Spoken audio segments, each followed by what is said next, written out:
Desde una perspectiva moderna, la ciudadanía se compone de tres tipos de derechos: los derechos civiles, los derechos políticos y los derechos sociales.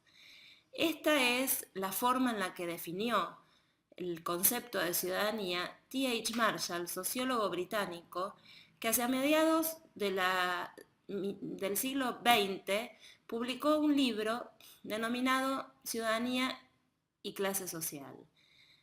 En este libro, T.H. Marshall estudiaba la evolución de los derechos de ciudadanía en Inglaterra, observando que para cada uno de estos tipos de derechos podía asignarse un proceso de un siglo.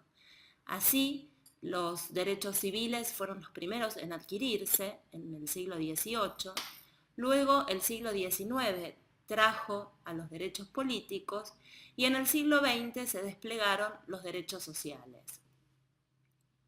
T.H. Marshall escribía este libro fruto de una conferencia que diera en la Universidad de Cambridge en 1950, es decir, en pleno auge del estado de bienestar europeo, en un momento en el que casi nadie percibía que los derechos sociales podían tener un límite y que el estado de bienestar podía derrumbarse.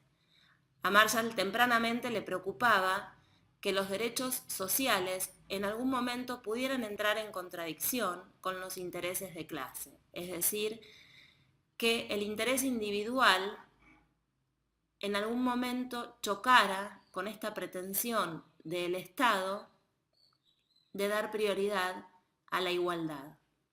La libertad individual entonces era un límite desde la perspectiva de Marshall para el despliegue al infinito de los derechos sociales que él observaba eran el punto central de el éxito y la rápida expansión y consolidación del estado de bienestar.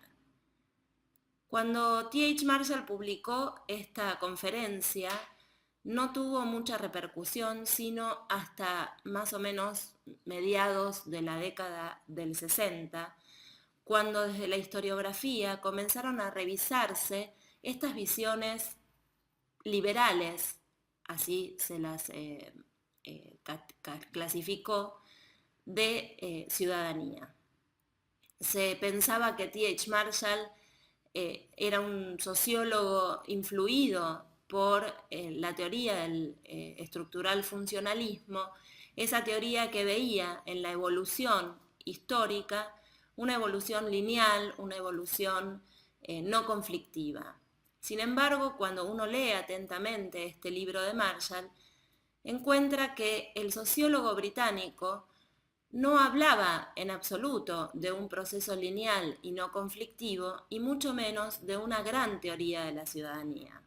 Su estudio, dice el autor, estaba dictado tanto por la lógica como por la historia, es decir, que al observar este despliegue acumulativo de derechos civiles primero, políticos después y luego sociales, nuestro sociólogo británico estaba observando un proceso que era acumulativo en el caso de Inglaterra.